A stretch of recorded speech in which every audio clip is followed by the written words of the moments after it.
सहनाववतु सहनौ भुनक्तु सह वीर्यङ्करवावहै तेजस्विनावधीतमस्तु मा विद्विषावहै ॐ शान्ति शान्ति शान्तिः।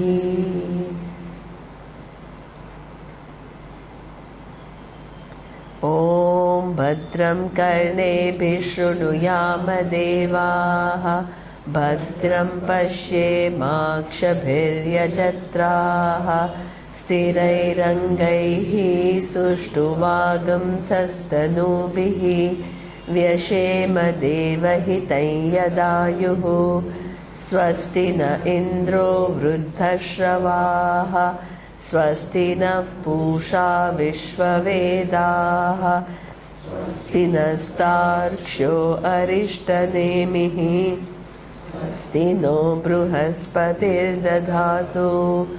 ॐ शान्ति शान्ति शान्तिः।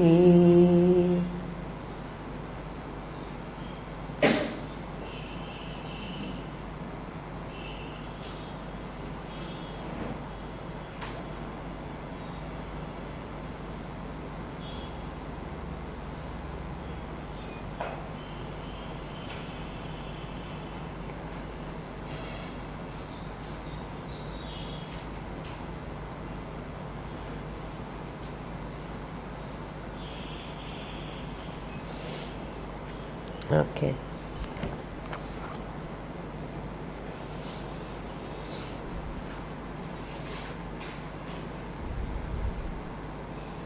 Okay. So we saw in the last verse, which is 14th, that there is this one awareness in which the play of three things, what keeps on happening? What are the three things? Three cities are what? Three cities. Wonderful. Sthula, Sukshma and Karana Sharira. Is it only one Sthula, Sukshma and Karana Sharira? No. All the Sthula, Sukshma and Karana Sharira. Everything that you know and you don't know. From mosquito to bugs to cockroach to animals, aquatic creatures, all of them have what? Sthula, Sukshma and Karana Sharira. It also includes what? Not only human beings who are all very nice and all, it also includes criminals, thieves, it includes the whole. Please don't exclude anything. Because the minute you exclude anything else, what will what will it happen? It will limit this limitlessness. Okay, so therefore, that itself what allows, it's like in that your awareness in the dream world allows what? A mean guy to what? Hurt you, and then what? You are afraid. The whole thing is happening within what? Your awareness. Is it ever affected by any? It sustains both. While sustaining both, it is free from both. It never becomes.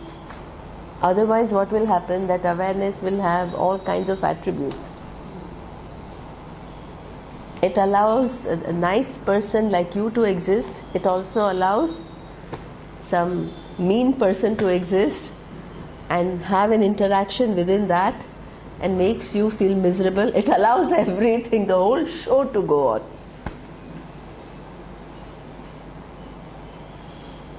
While the whole show is going on, itself is what? Unaffected by it. Okay? So therefore, all these different plays are happening within this one awareness. Okay, so now this one awareness, which is the only place awareness is available to you is where? In your mind. The only place, there is no other place, you can't see awareness. The only place awareness is available to you is in your mind as what? Self-revealing presence, which doesn't need any means of knowledge. It just reveals itself. Okay. Now, that little presence which is available to you in your mind has not only to be what? By the process of na iti, not this, not this. What is not this, not this? It is not the physical body, because it is, you come with a mix-up. That self-revealing presence is mixed up with body. So you take out that body and you say that is actually pratyaksha pramana. And you take out the mind and you say it is what? Sakshi pratyaksha. So then you release that self-revealing presence from what? All the other mix-ups that you, process of elimination. But after having done that, that's not the complete job. After having done that, Shastra has to show that what remains, that self-revealing presence, is what? From where the whole universe comes, by which the whole universe is sustained and unto which the whole universe goes. That's a big, it's not some small neti people say, oh, hey, it's one of the means, true. But that's not the only, it's one of the prakriyas. One of the means to lead you to this self-revealing presence. But then it's a very intricate, and Shastra is not just simple, right? So therefore, the next verse shows that self-revealing presence which is in form of chit is what? Etasmat jayate pranaha manaha sarvendriyani cha kham vayu jyotihi apaha prithvi vishwasya dharini. From this awareness which is self-evident to you in your mind is not just some little presence which is distinct from physical body and mind. It is from where the 5 elements, what are the 5 elements? Akasha, Vayu, Agni, Apaha and Prithvi. All 5 elements come from there. And the whole Jagat that you see is what? Made up of different permutations and combinations of what? These 5 elements.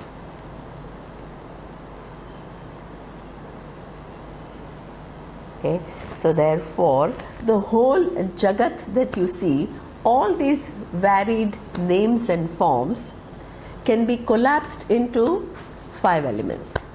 The 5 elements themselves, they don't have independent reality, they have dependent reality. They depend upon what? This chit, awareness. How? They can't just come about on their own. This is where this is what the Vedic model was, right? So that means from these 5 elements comes everything. What all? Etasmat jayate. The combination of these 5 elements can make what? Pranaha. Prana is all your sophisticated respiratory function, your mind, your indriyas, all your senses. They are all nothing but what? Combination of these 5 elements. But they are arranged in a different manner, that Sukshma Sharira of a cow is different from Sukshma Sharira of human being. And within every human being there is distinction. So once I had talked about there are 3 types of Bheda And Tara figured out I talked only about 2 and I didn't talk about 1. And she came and she says, yeah, but you talked about 3 but you only explained 2. Sharp. I talked about 3 Bhedas: Sajatiya Bheda, Vijatiya Bheda and Swagataha Bheda. The differences that exist between one species and the other, that is called Vijatiya Bheda. Each species is different from the other. Sajatiya Bheda is within that species, each individual is different. Then what is Swagataha Bheda? Swagataha Bheda is within that individual itself is constituting of what? So many different parts. Any one thing. This is what we call, this flower is distinct from that flower because it does have what? Slightly different character than this. Slight difference in size. It can have differences in terms of the number of petals. Okay, so this difference between one flower and the other is called what? Sajatiya, Vijatiya or Swagataha? This is Sajatiya Bheda. Between one flower and the other flower, they belong to the same species, but even within that species, what? There is one is distinct from the other. This flower is different from the tree. That is which Bheda? Vijatiya Bheda. Okay? One thing is different from the other. What is Swagataha Bheda? That even this flower itself has what? So many different components. There is no one thing. It seems like one entity, but as I told you, itself can be broken into how many different parts? Okay, starting from stem to petals to stamen, then each petal will have what? Different size. Even within one thing, that one thing that we see itself is what? Putting together of many different things. So all this universe is what? Sajatiya, Vijatiya, Swagataha Bheda, infinite variety. It comes from what? Different permutation and combination of what? 5 elements. Akasha, Vayu, Agni, Apaha and Prithvi. Okay, so therefore all these combine together to make different pranas, different indriya, different senses, different minds. The differences are infinite. Okay, now that reality itself. Now one thing I want to point out, this is where the Vedic model was talking about. I just want to show the creativity of our teacher. Most of the so-called traditional teachers, they stick to this text and they move on. Our teacher said, yeah, this 5 elemental model itself was what? Their method, prakriya, to explain that those elements themselves depend upon this Atma. He said, now let's use the latest discoveries of quantum physics.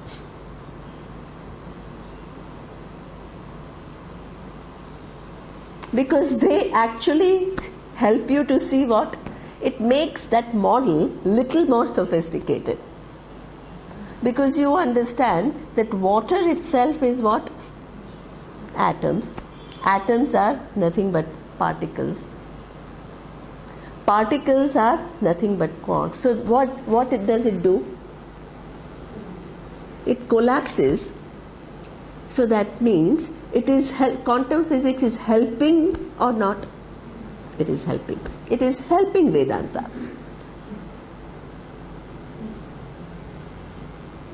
What the rishis had said and the methodology they had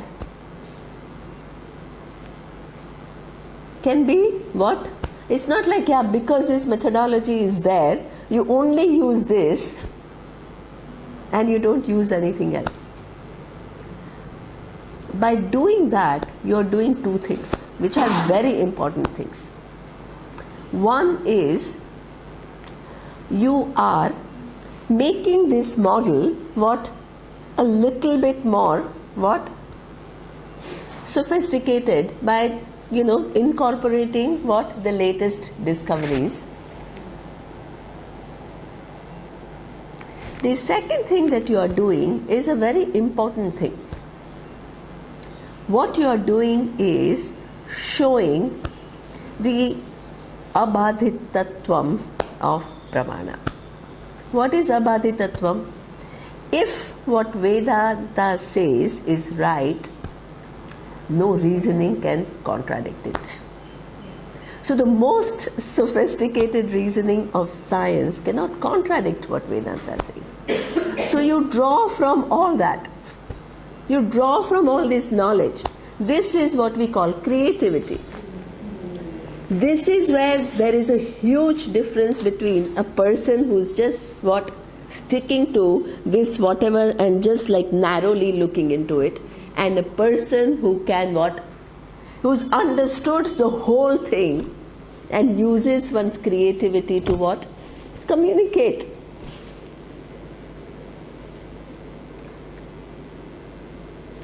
Swamiji used to bring all the scientists, and they used to all give us talks.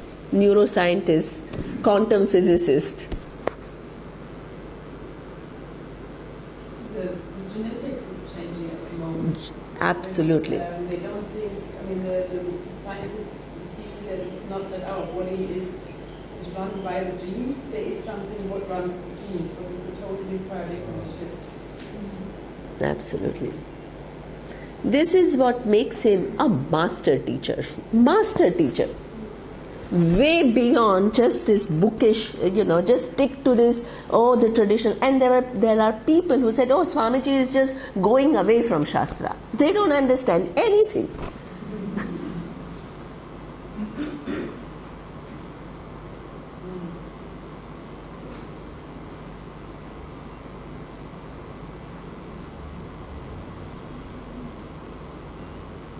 Okay, and this is where even this whole thing is, when I talked about how the thought comes and goes, and the content of the thought is nothing but awareness. So the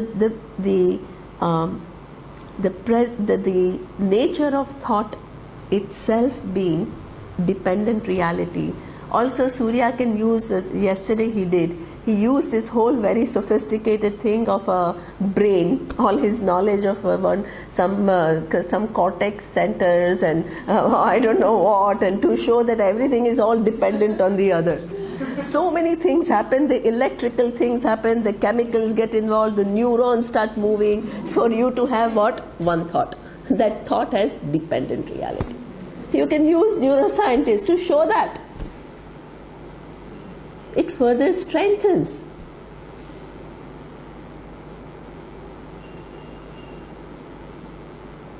Otherwise, you become irrelevant. You just speak some traditional language and you don't move on and use all the discoveries to highlight abhadhitatvam of Vedanta Shastra.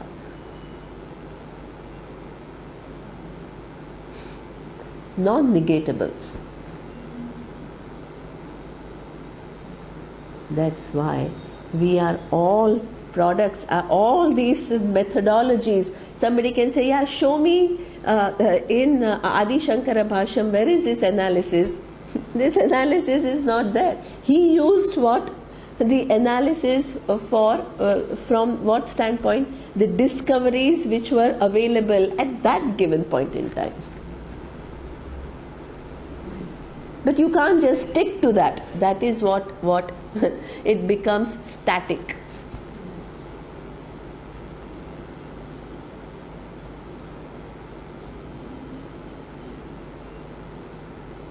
Okay, so therefore, even psychology,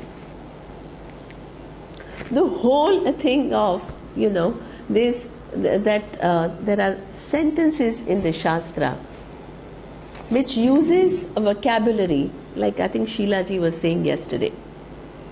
Okay, so Vita, Raga, Bhaya, Krodhaha.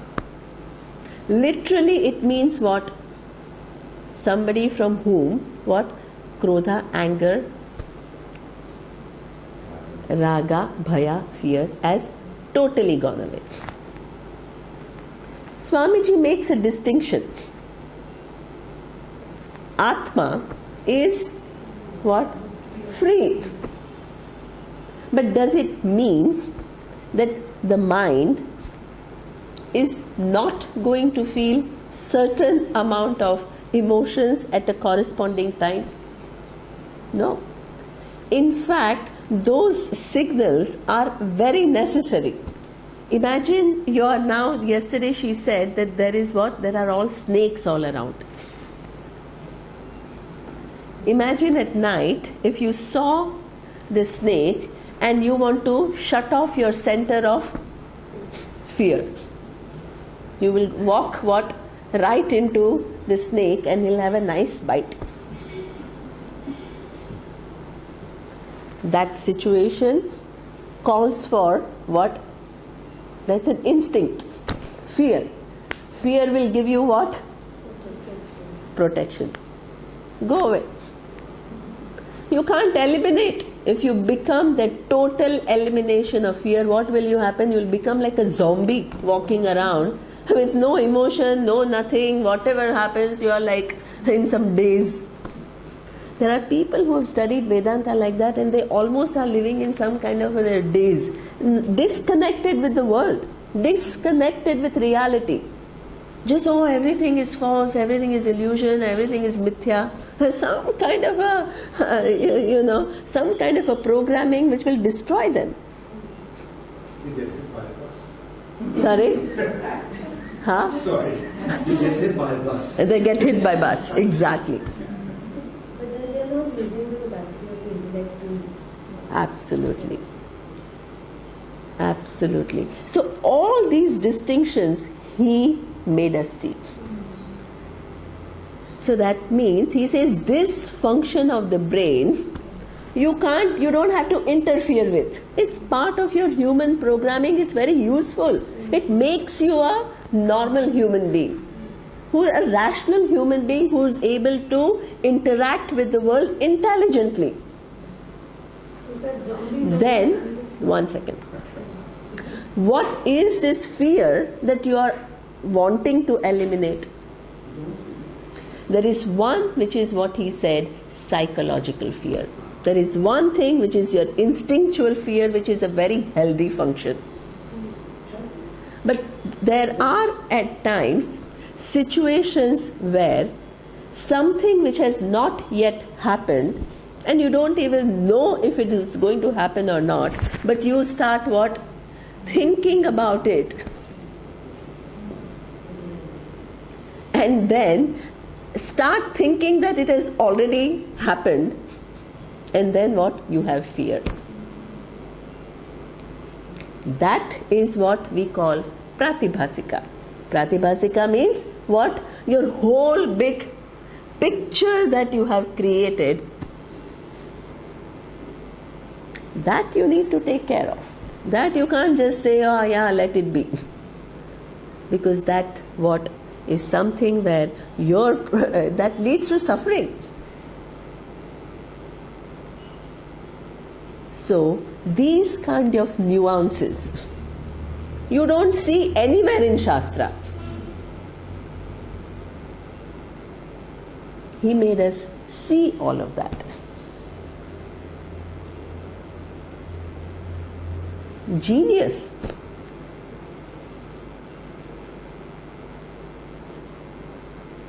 And for making us see all of that, he had to have a lot of understanding of psychology. He used to interact with PhDs in psychology, learn about human mind and its program.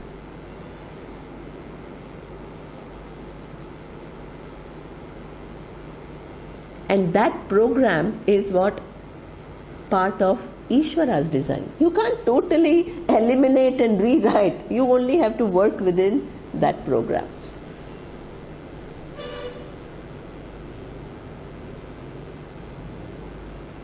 And all this is what getting well.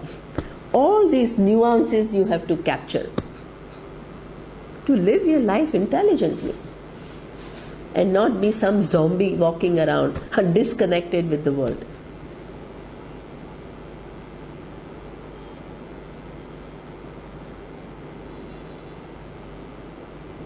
You had a question?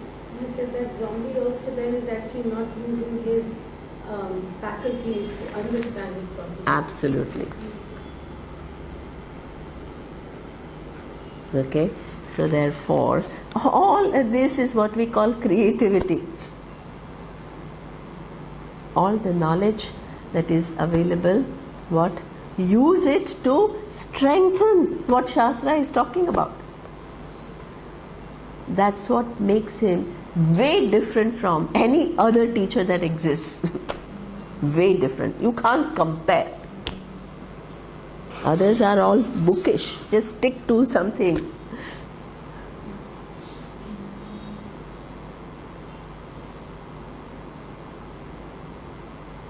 Also, you don't have a limits it to that idea. Absolutely. Right? So this is what I want to show, that this pranaha, manaha, indriya. Mana has that given what? Faculty. You have to use it, not numb it.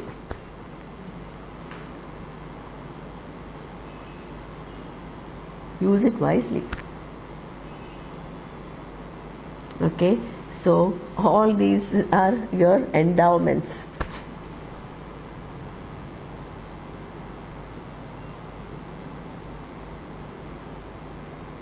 Either you can waste away your endowments and just say they are mithya, or what? Use them. If he was thinking, he knows, there is nobody who knows mithyatvam of Jagat as well as he does. Does it keep him from building schools and colleges and doing all that he does to help people? All clarity.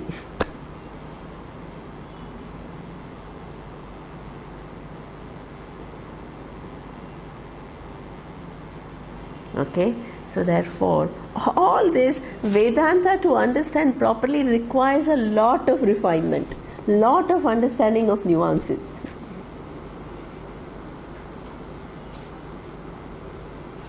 And you need to be that refined person. Only then what you'll be blessed with this knowledge.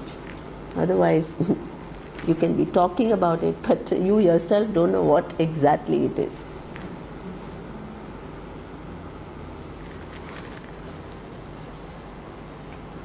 Okay, so therefore it says pranaha, manaha, indriya of everyone, whether it's a criminal or it is what?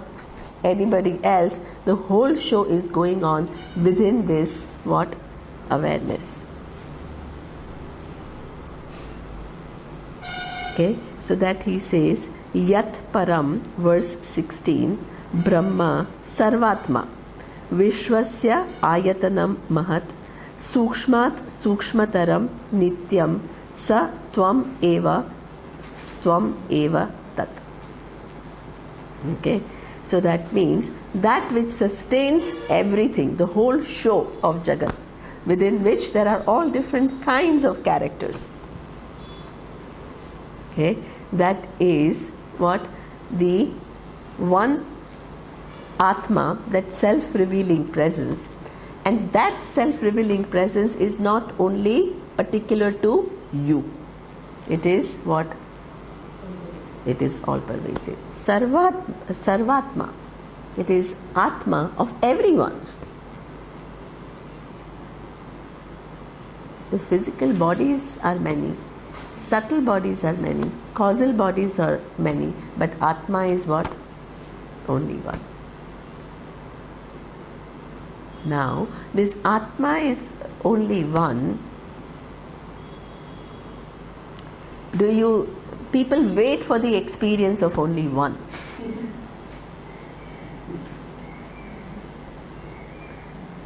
They think that when I experience that one, then until then it is intellectual knowledge.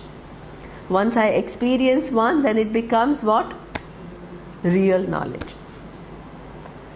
If you have to experience that, you have to collapse time, you have to collapse space, you have to collapse all the characters to what? Have a permanent experience of oneness. When will you be able to try to collapse one thing in the sense that physically take it out? When will you physically take out everything? Can you take out everything? You don't need to take out anything. It being there, you can what? In your understand it is what? Forms, names, whole play of intelligence, and that ultimately what? Depends upon Atma. While the whole thing is going on, Swamiji says, Advaita does not mean that you have to collapse subject and object. While you see the subject and object, what you understand there is Advaita. How? Generally you engage in the world with what? I am the subject and you are the object. The truth of this object is what? Aware. You think like that. What does Vedanta show? Truth of any object is what? Atma, that awareness. And the truth of this subject is also what? Same. So you can have an interaction and still I don't need to eliminate either you or eliminate me. I have to understand while this interaction is going on, and that interaction necessarily, I can't confuse myself as you. And I will become mad. Okay? Keeping that apparent subject-object difference, I resolve it in what? One awareness. Chaitanya. I don't need to eliminate either you or eliminate me. Just the understanding. This is why we say it is cognitive.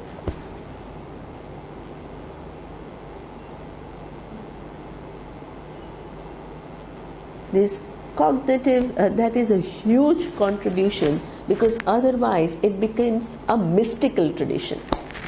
Mystical tradition means you have to somehow reach some state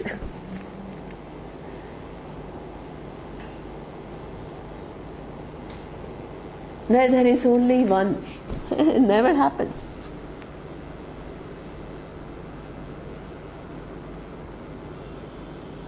While keeping the two, you say, in spite of the apparent differences, it is one. Nothing displaces the vision of Vedanta. What will displace the vision of Vedanta? Nothing displaces. You don't have to be what? Whatever happens, that one reality is the underlying thing, and that never changes. This is knowledge. Doesn't wait for this object to be in a given way. If it depended on that, what will happen? It will become so fragile. Anything happens and it will break apart.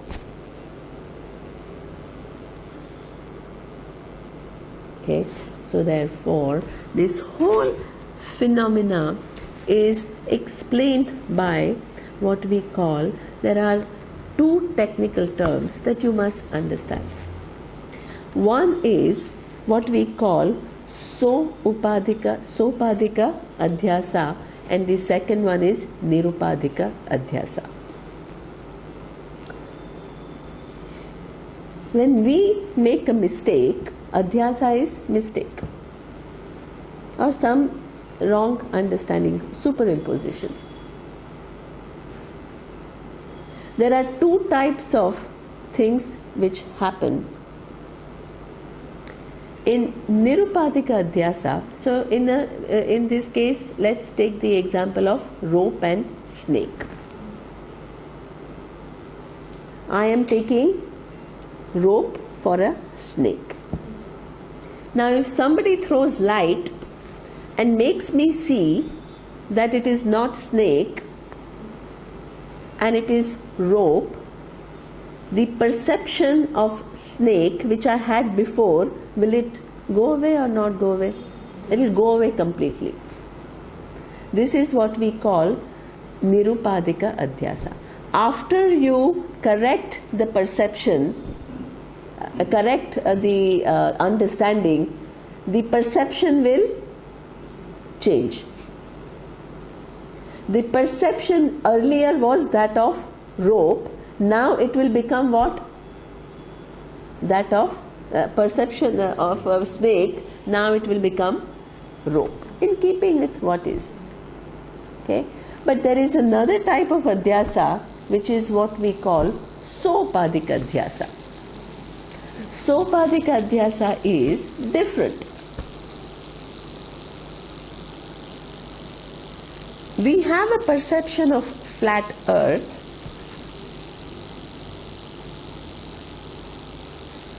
Then when we understand that the earth is not flat but it is a globe, does our perception change? Do we begin to see globe? No. Our perception remains what?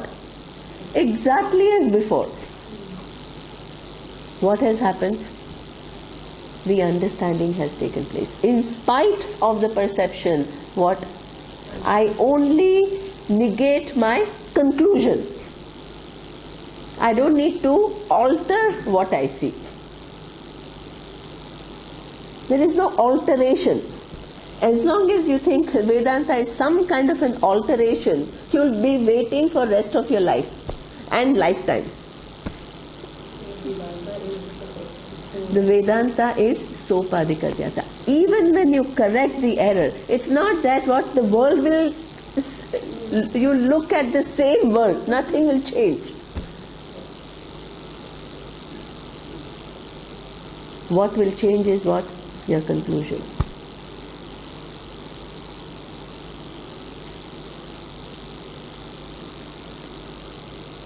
Okay? Same thing. The perception is sun rises in the eastern sky and sets in the western sky. What is the reality? Sun is stationary, it is earth which is relatively stationary. It's not like fixed, everything is moving. But relatively stationary, what? And the earth revolves around its own axis and also the sun. So now it is the earth which is moving. When you figure that out, that perception of the sun rising in eastern sky will change for you. It will remain just like everybody else. And what will happen? Only the conclusion will change.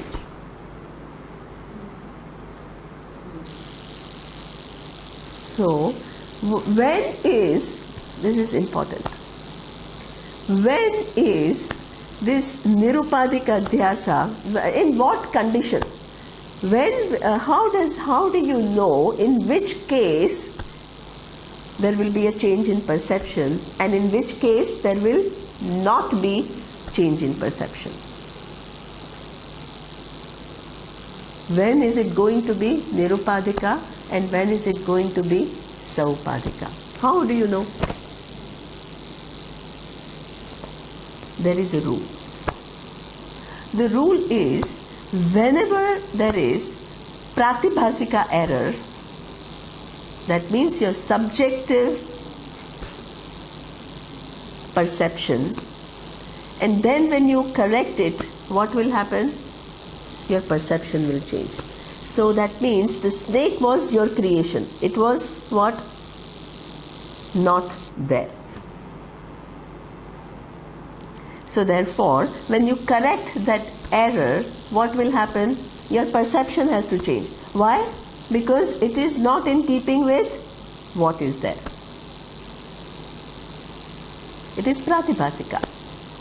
But in Vyavaharika, when a scientist says that this rope is an atom, does your perception of rope change?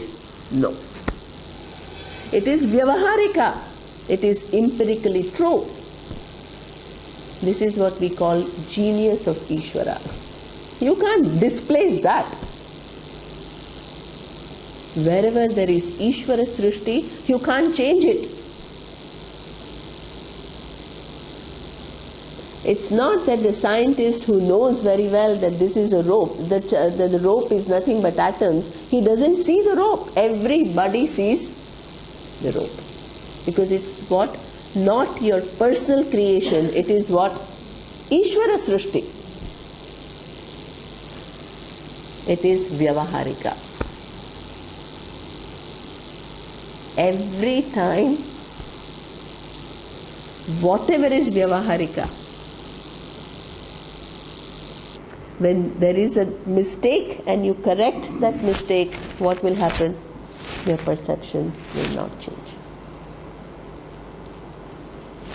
This whole Jagat, time, space is not your personal creation or anything. It is Ishvara, Vyavaharika. All the objects are not your personal creation, they are Vyavaharika. When you understand non-duality, they will not disappear.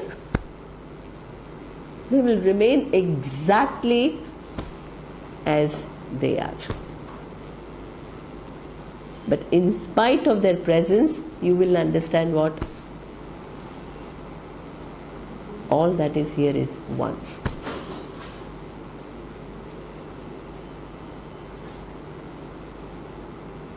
Okay?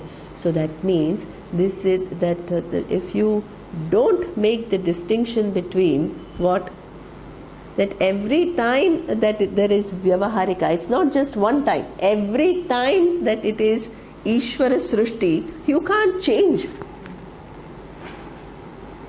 All the discoveries that we have made,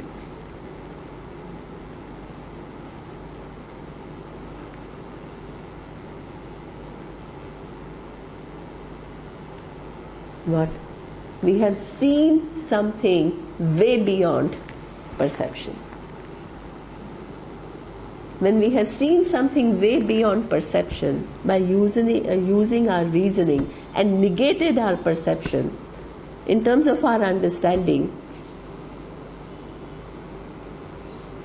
but that perception remains.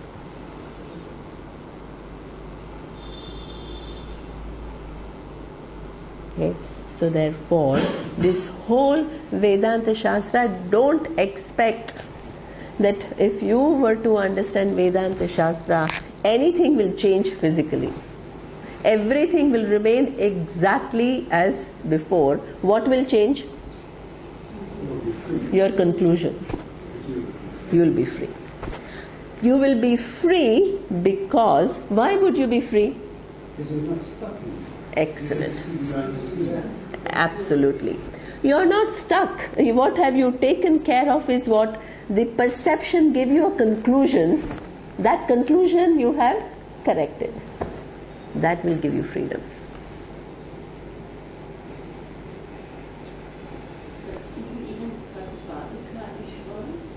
Pratibhasika is within the potential of Ishvara.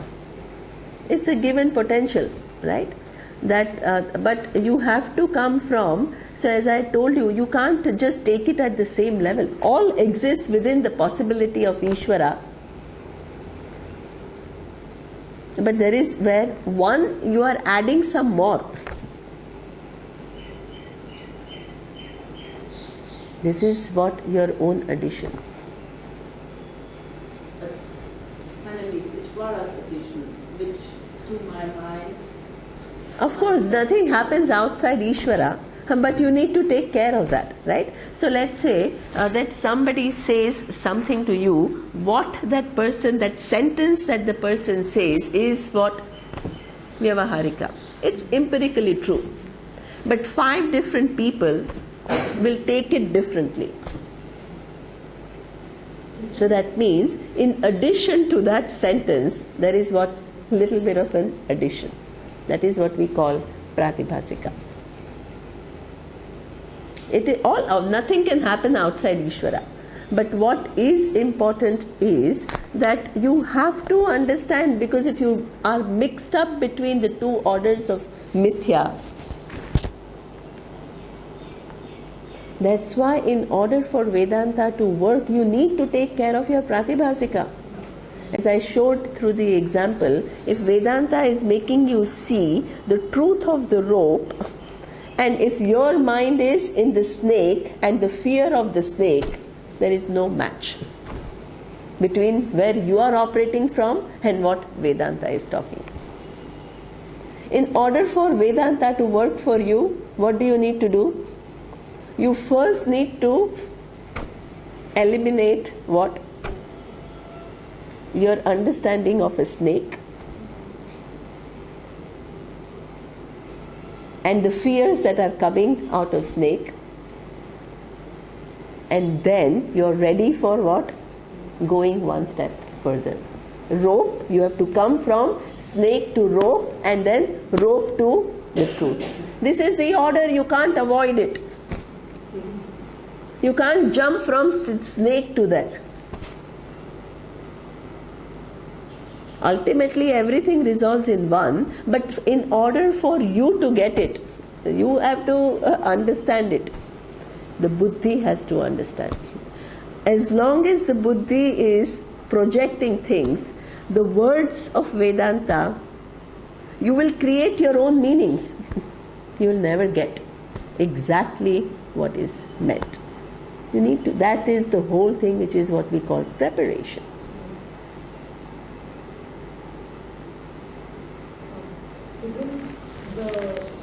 Isn't that the Avarana Shakti?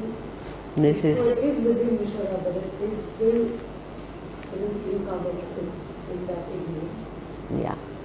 So that means that there is what, there are things which are what, multiple, we create multiple there is one thing which is what, that we have come with a connection with what, one given physical body and mind. That you can't eliminate. That you can't, because this is an arrangement. But when we take ourselves to be this body and mind, then we further what, add complexes. I'm no good. World doesn't love me.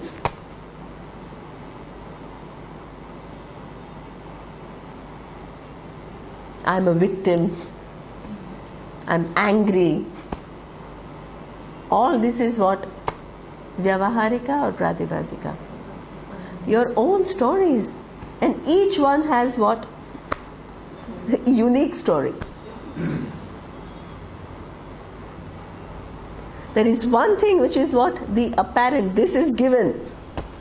But within this given, what? You can create your own Frankenstein. Ishvara lets you do that. It's within the potential. And you're also given the potential to undo it.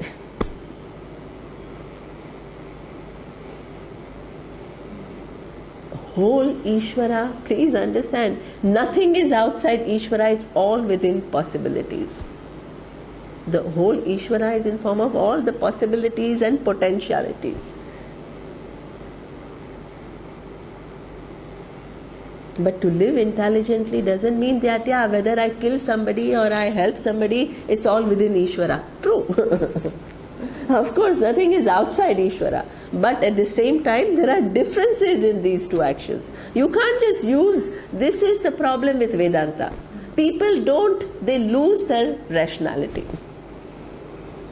That's why previously Vedanta was given only to highly selected people. Because you can use Vedanta to what? Justify anything in this world. By saying everything is what? Within Ishvara. True. And ultimately even Ishvara and everything is within one reality, which is non-changing reality. So let me go and shoot 10 people. What difference does it make? It's within Ishvara. True. And Atma doesn't change.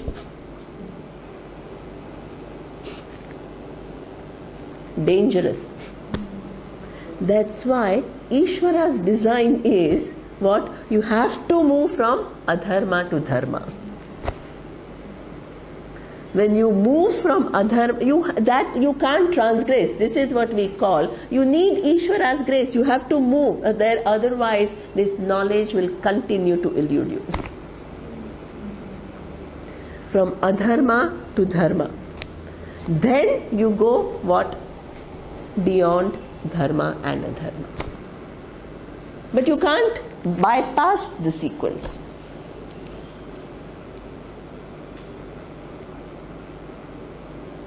If you try to bypass the sequence, you are becoming more insane than what a normal person walking on the street. You are using Vedanta to be what? More wacko.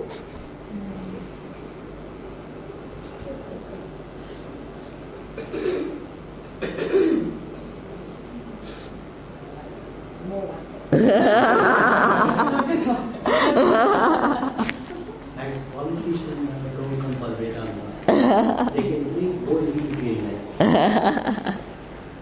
Right? It's a responsible thing. You can't just, everything is Ishvara. It doesn't mean, criminals are also within Ishvara.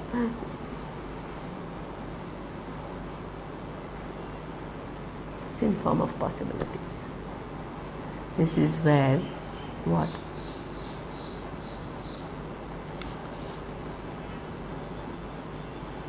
From pratibhasika to vyavaharika.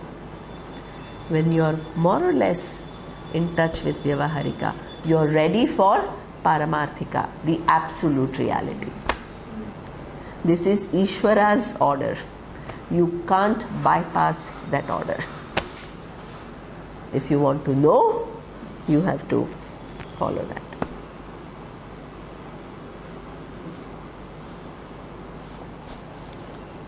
Okay, so therefore here he says it is Vishwasya Ayatanam. It is the basis of the whole Jagat. Sukshmat Sukshmataram. It is subtler than the subtlest.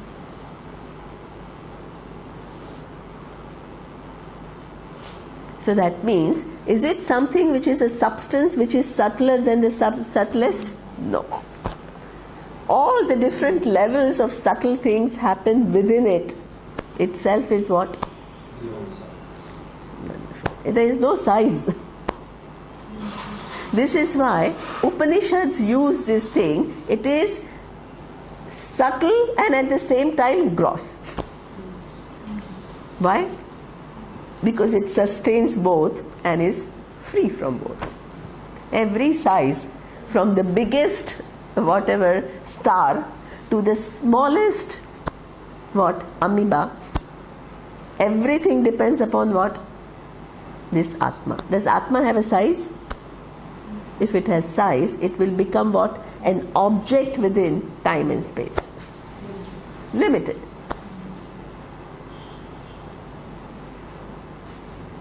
Okay, so itself is what? Sizeless, but within which all different sizes exist.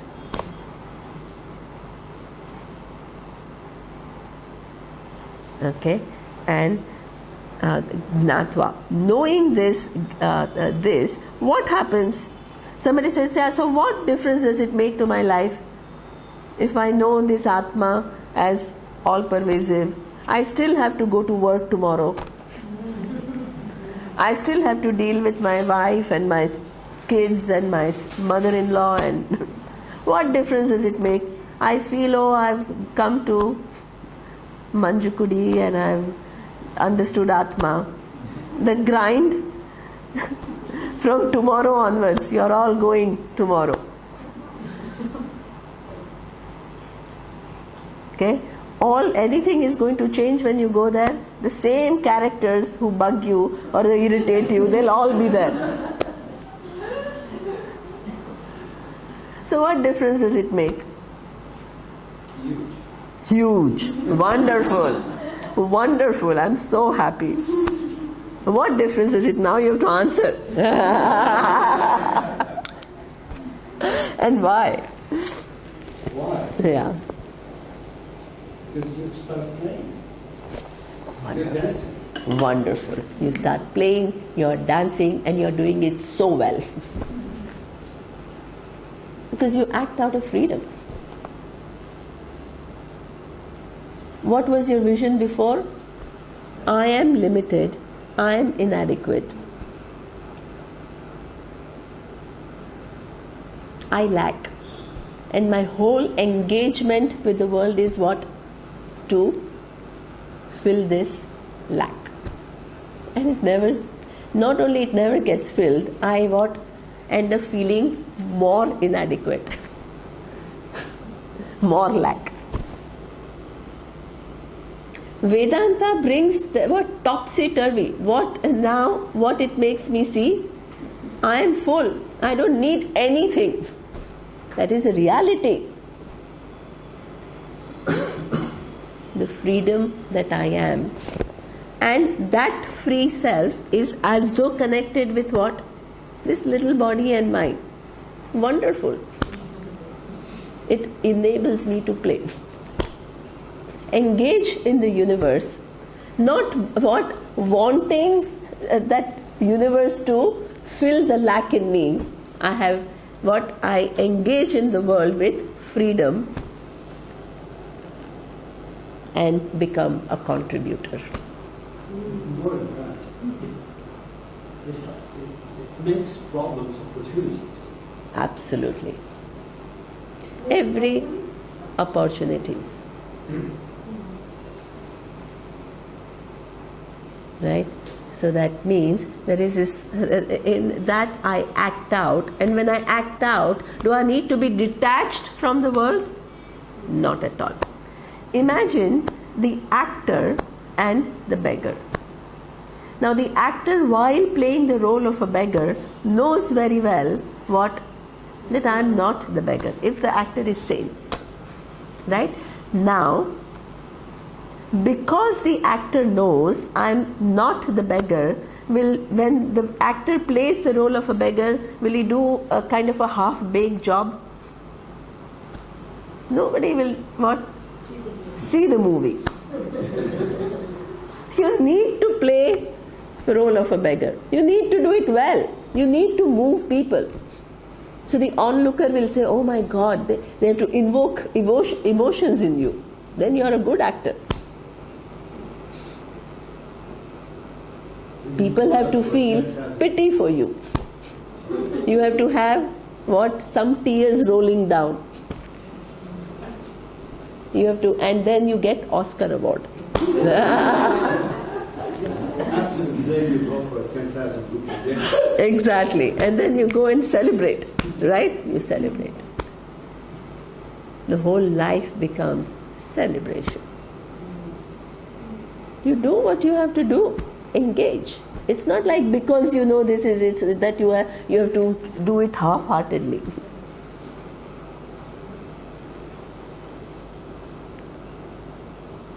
Where does the freedom come from? From knowledge. Knowledge of what is what.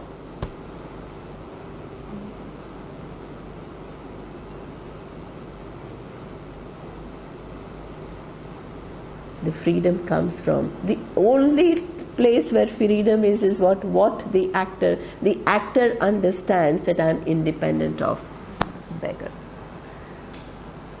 Now, if the same actor lost that perspective and starts thinking I'm the beggar, what will happen? He's operating from Pratibhasika. That's when then he'll have to go to the mental hospital. Somebody will have to say, there is a movie, there is a movie which is a very interesting movie. There was this nurse who was trying to cure a madman. The madman, Vaidara, she knows who's the actress, right? And that man recovered, but she became crazy in trying to make that person sane. It's a nice movie.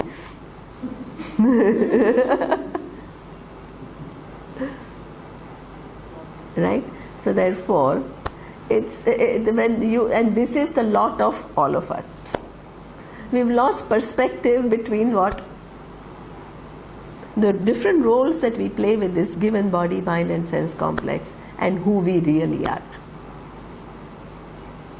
The role doesn't play, there's not a problem. Every role will have challenges. There is no role without challenges. But that freedom, every challenge becomes an opportunity, because you are not weighed down by that challenge, because you know a lot more about yourself than what anybody else does. I mean, others do. That's what gives you freedom. It's not absence of challenges. It's your knowledge which gives you freedom. Our teacher used to say that imagine you go and see a movie and everything goes extremely well. You grow up in a family where your parents are the most loving people and they are such brilliant scholars. Then you yourself grow up to be some Harvard graduate, and then you marry a Yale graduate. And then you both are so brilliant and so successful. You just shine in everything that you do. And then you have kids who are all just geniuses. All go to MIT. And they all go to MIT. And he says, while you are watching, he said, but when is it? Something has to happen now.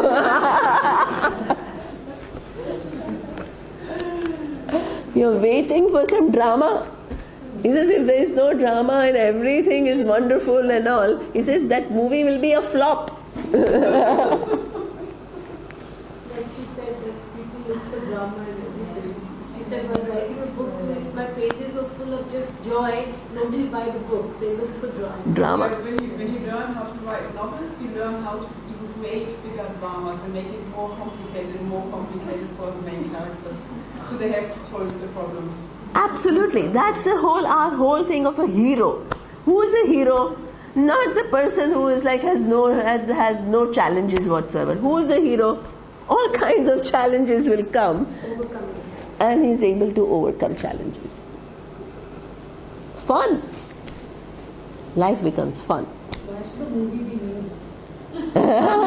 Only then, you see, then only you will be able to distinguish. Then there is a very nice, Surya showed me this at Yale or what, they do these experiments. They do these experiments, it's interesting. About three, how many, Surya? 6 months old. 6 months old kids. Surya, can you explain? Okay.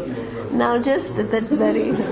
So they do these experiments with kids. The kid being 6 months old. The child has no idea, is not able to communicate or anything. They show one scenario to a child where somebody is eating and then there is a puppet who's helping that little child and the child is watching this, right? There is another child who's eating and one puppet is helping the child. Then when the child finishes watching that, show another scenario where a child is eating and there is a puppet who's snatching the food.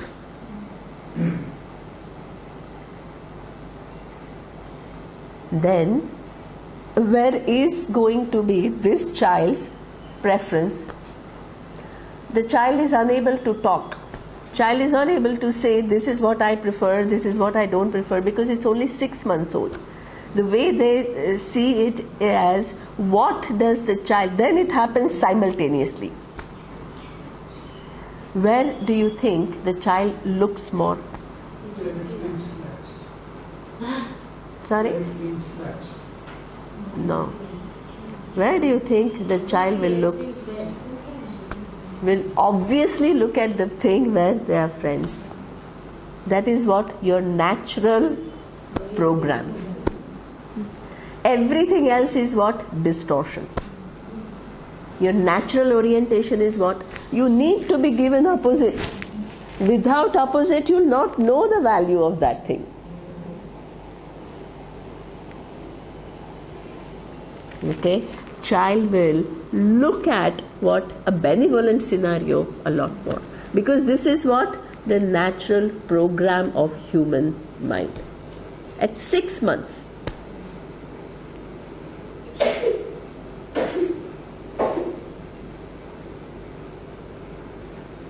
What happens along the way? Everything gets muddled up. Then you add so much distortion that what? That snatching becomes more attractive.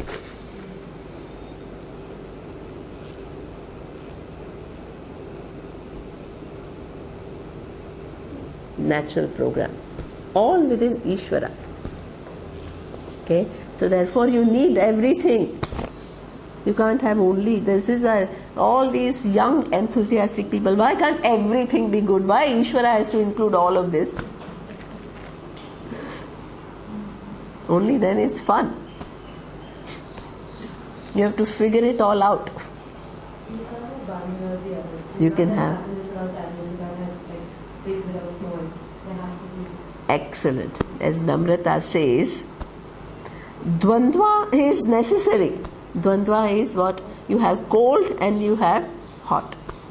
You have sukha and you have dukkha. You have happiness and you have sadness. You have generosity and you have self-centeredness. Everything is needed. That's how we distinguish the manager from the leader. Sorry? That's how we distinguish a manager from a leader. The manager needs to have black or white. The leader engages in the paradoxes and has fun through the paradoxes. That's the difference. Excellent. When the young MBAs come to the company, they're all managers, they're all in little boxes with formula. With time, you learn how to play with different paradoxes. Wonderful. Wonderful. Okay, so that is what we say, that the whole thing,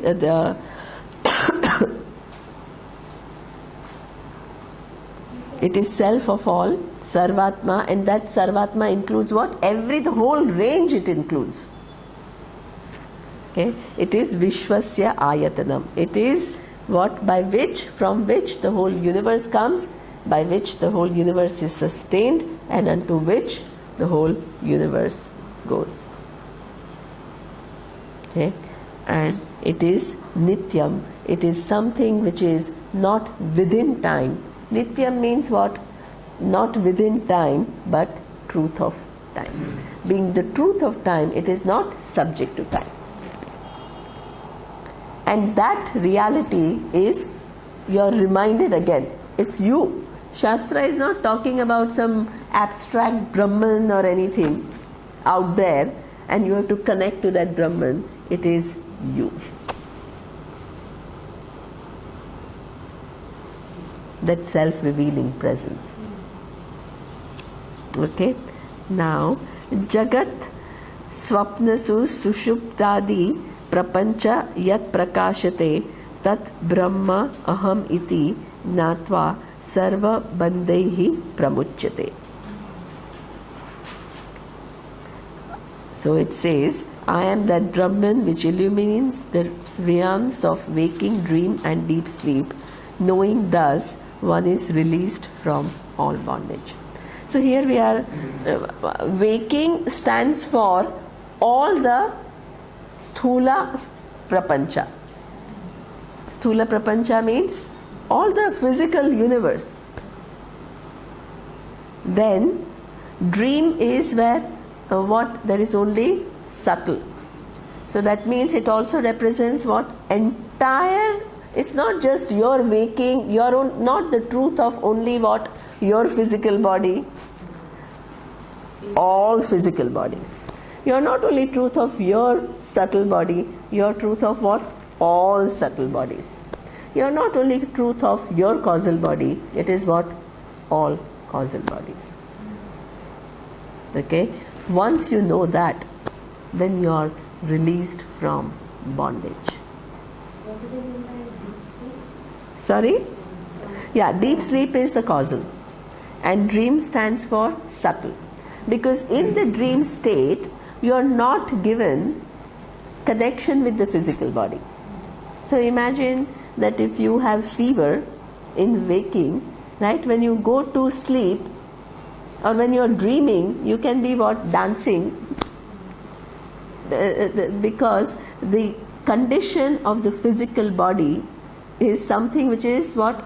Not necessarily given to you in dream. So that means it's the time where you are experientially given the experience of subtle but without physical. And this causal, the deep sleep,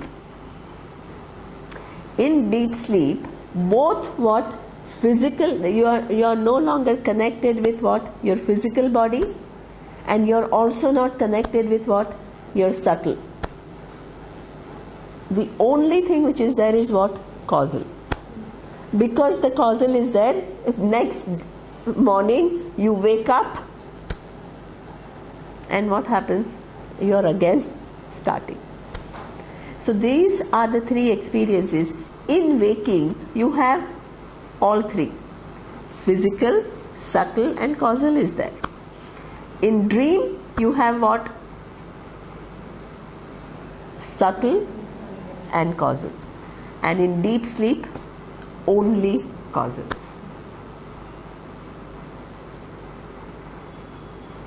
Okay? That's why these states are used.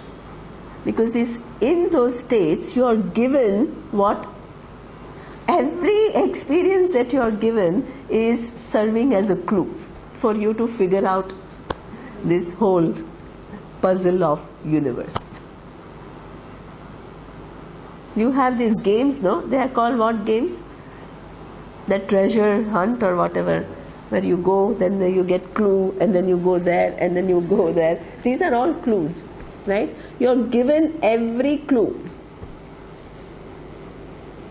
to figure out the reality of the universe. So you have to use all of that. Physical, subtle and causal.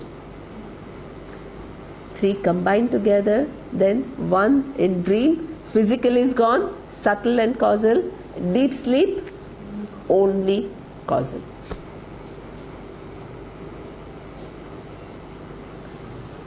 And that the whole thing is what? It not only stands for physical of you, it is what? All physical, all subtle and all causal. And who are you? You are the truth of everything. When you know that as a reality, you are free from bondage. What is this freedom from bondage? What is this moksha? Because everybody then immediately when people, oh, what happens to a wise person? This is a very common question. So after the body goes away, what happens? What happens to causal body? What happens to physical has already gone because, So what happens? What does freedom from all bondage, what does it mean? Exactly. For those who have not finished, they had left the world without what? Knowing this reality, what will happen? We have seen before. What will happen? The physical body will be given up. The subtle will leave the physical body. Then the causal will re-manifest with either a new subtle body or that reprogrammed subtle body, and take on new physical body. And it will go on and on and on. And even at the time of Pralaya, which is what, when the whole time, space, object, universe is resolved, the causal will remain. So when next time there is manifestation, what will happen? Again you come back and you keep on taking another physical and subtle body.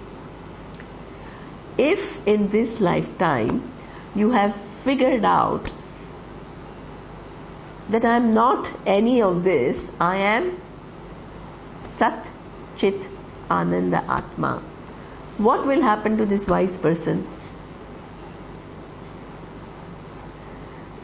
The minute the person understands, do you think that the physical body will disappear? It will not. Thank God it does not disappear. Otherwise nobody will want knowledge. Because if you are told that the minute you understand this reality, you will disappear. You would want that? Yeah, exactly. So the physical body will remain. Till when will it remain? Till the time that the karma which brought it to the existence is exhausted. So now you have to understand, what is the time? 11:15. You want a break?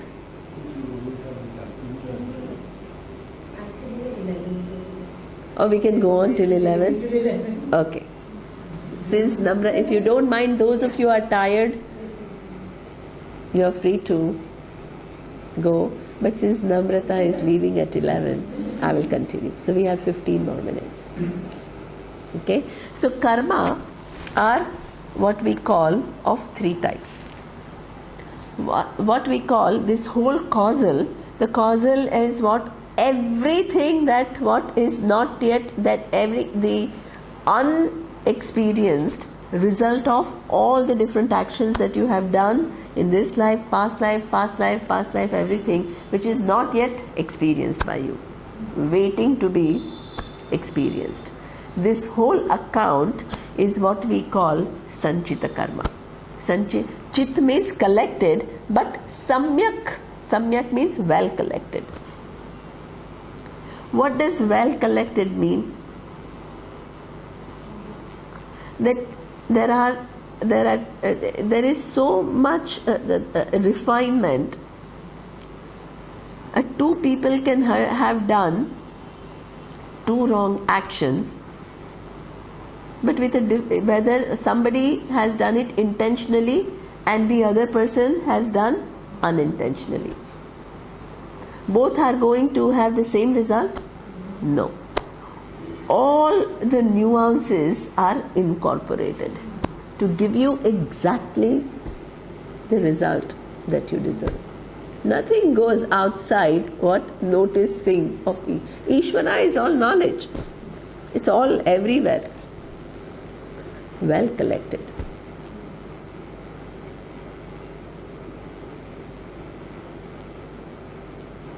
Okay. Many times people ask that, all these different scenarios. People ask because, and it's not like I'm Ishvara and I have to figure out. Right? But what they say is, what if somebody is so hungry and steals for that to feed the child, and somebody who's extremely rich and what? Rips somebody off and makes million. Will they have same papa? No. but both are, but they're all different magnitude. All that is fine tuned. You don't need to worry. Exactly. You'll get it. Exactly. As Pudita is saying, don't worry, it'll all come. You don't need to have all these hypothetical scenarios. Ishvara knows it all. You don't need to better the knowledge of Ishvara. You don't need to go and advise Ishvara, hey, you fine tune this a little bit.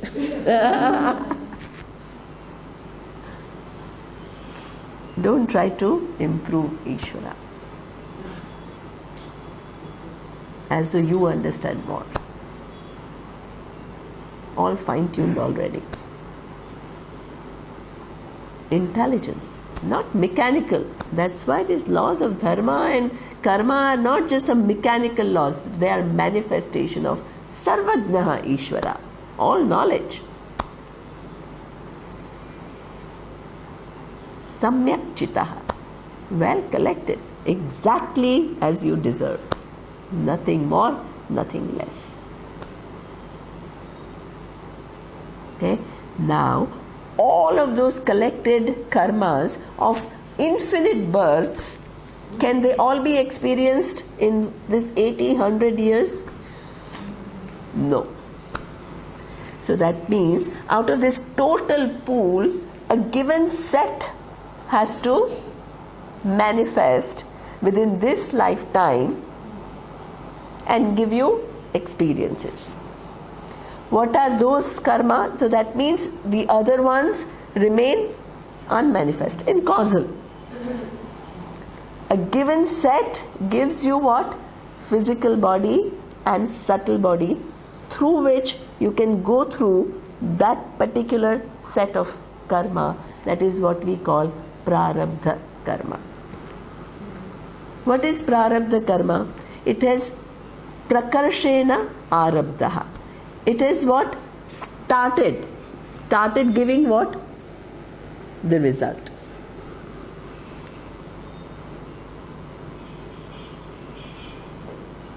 It starts to give result during this lifetime. The parentage, the kind of experiences that you have had, situations that come to your life, all this is what? Prarabdha karma. You don't decide your parents. You don't decide whether, if everybody had to be decided, what will you decide? Okay, Tara, if you have to decide, what will you decide? For what? Decide? This, but yeah, that means your parents. How would you want your parents to be? I'm very happy.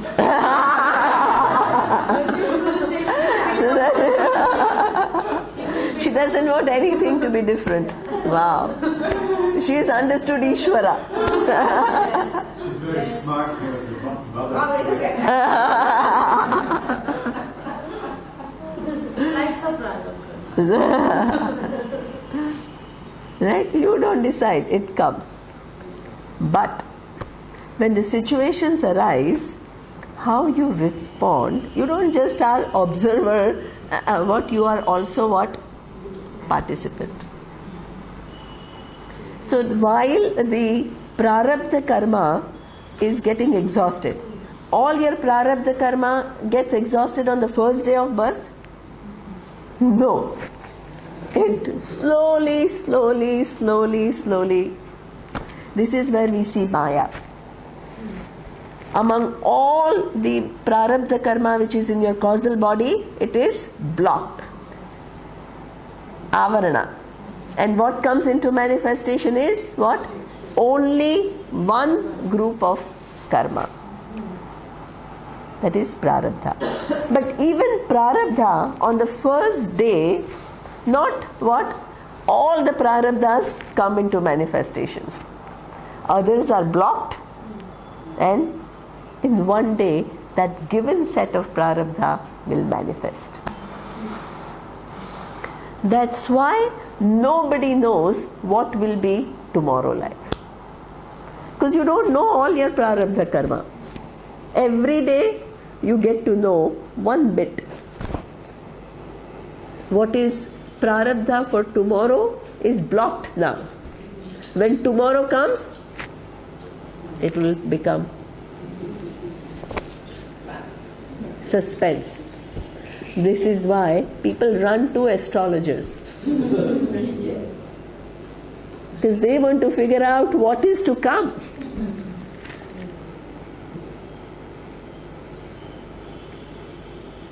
Blocked and manifest. Maya. Blocked, manifest. Blocked, manifest. Okay? Every day, different things, and what tomorrow has to bring, you don't know. There is a beautiful story. I will not tell a story because she has to leave. So,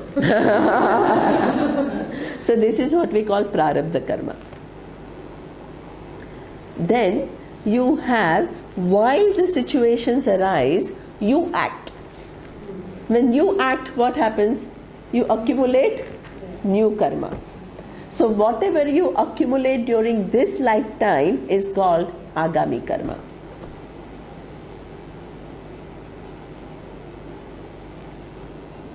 At the end of this life, what will happen to agami karma? It will join sanchita. It will join the overall pool. And that way you will go on and on and on. Now, what happens if in this lifetime you figure out, I am what? None of this, but I am this Brahman, which is what? Sustaining the whole play. What will happen? The prarabdha which has brought this body and mind will continue till what? It is exhausted. Right? It is like, imagine that I am alive and I released an arrow. After the arrow is released, I go away. The arrow will collapse? No. It will continue till the time what? It will follow certain laws and then it will go. So that means even when you have figured out that I am the truth of the whole universe, your prarabdha karma will remain. And this is why the wise person's prarabdha karma can be very different. So they all can have very different lives. You can have very different lives because what you came with is all unique.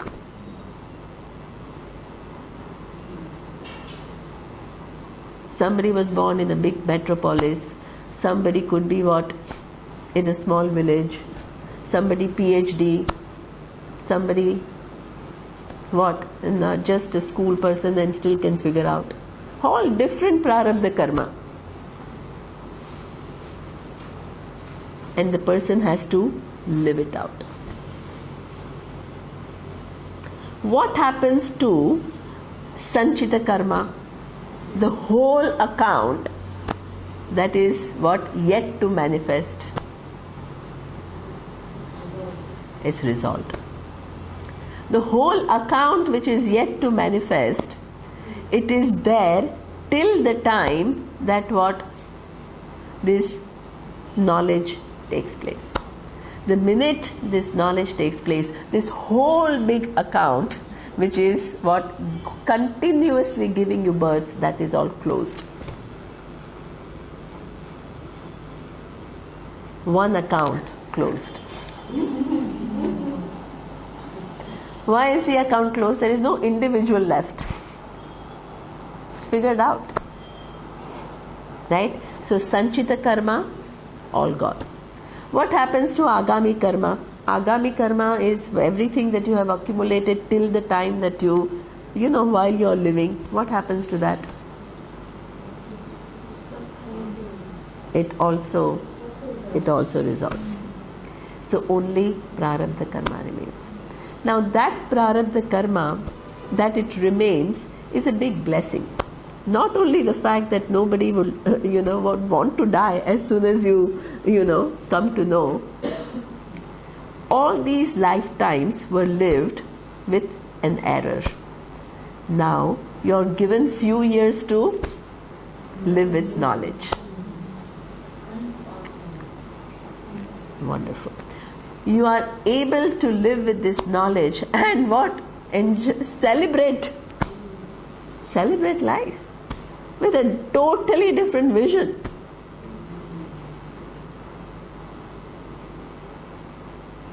It's a paradigm shift with which you live. You are given these few years to enjoy.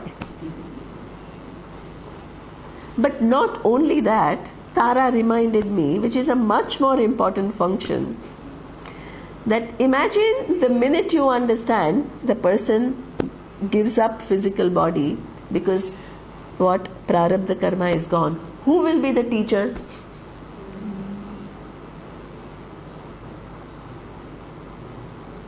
In order for this teaching tradition to continue, you need what?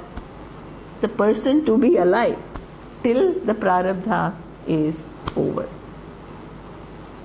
So what does the person do?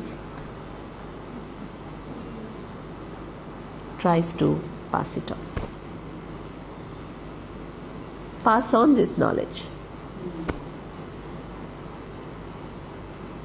Transfer it totally to somebody else's mind.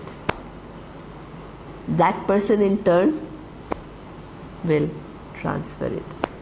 Ishvara uses this wise person to pass on the tradition. Guru, Shishya, Parampara.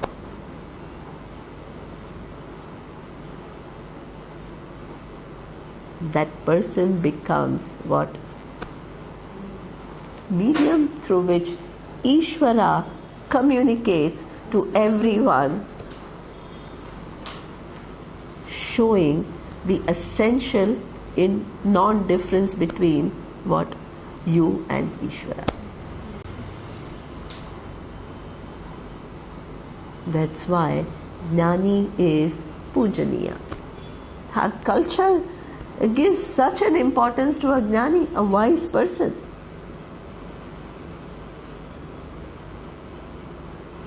Because the contribution that a wise person makes in your life, can you equate it to any other contribution? You can't equate it to any other contribution. And does the teacher want anything back from you? Nothing. There's no agenda. Agenda-less, control-less. Just making you see. Okay, so therefore, through this, while the wise person is living out prarabdha karma, becomes what? An instrument to pass on this knowledge. Not only you celebrate life, you also transfer. Okay, but after prarabdha is over, what will happen? There is no sanchita left. Agami is also gone. Prarabdha is exhausted. Then there is what? Nothing to, not one point which has to come back. A lot of people think, oh my God, I will cease to exist. People have panic attacks.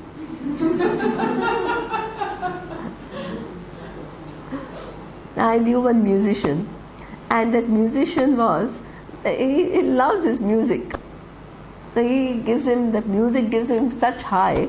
He says, what moksha? I don't want moksha. Who will come and enjoy all this? Right? So moksha is not extinction. If moksha was extinction, nobody wants extinction. What is moksha? That you don't come back. Does it mean you cease to exist? No.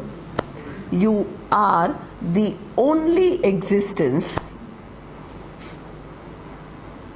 and everything is as though existing. You come to know that. And you remain that existence upon which every form, from which every form comes, by which every form is sustained, unto which every form goes. But you don't come back as one given being. You are the truth. That is what we call moksha. Is there an option to choose to come back? Like No, this. Avatars which yes. No, we don't accept that. It's like the causal is disintegrated. This is where the Ishvara means Ishvara. You don't choose anything. So, what happens is, within Ishvara there is a capacity to manifest a given form, to accomplish a given task without this physical, subtle and causal body. That given phenomena is called avatara. That is called avatara. There is a mechanism. Can you repeat that? Yeah, that it's avatara is it's a afternoon. I will because I do want to finish. I want to finish this Upanishad. Otherwise, you'll have so I will talk about avatara, but I will talk in the afternoon.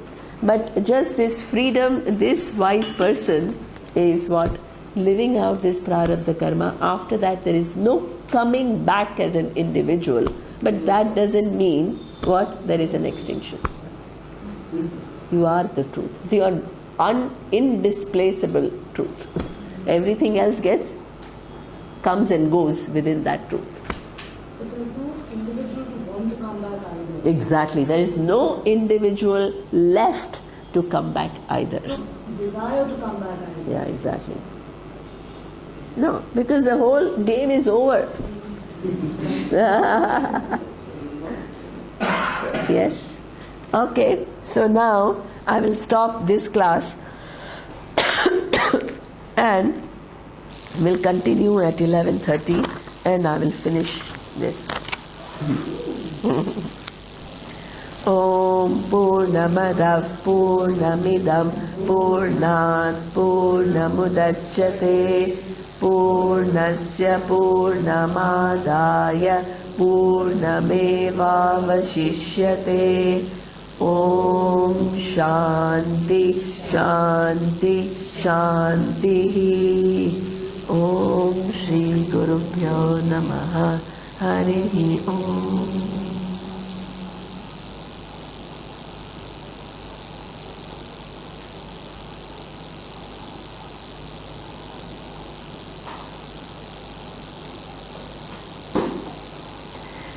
So Namrata is leaving now, but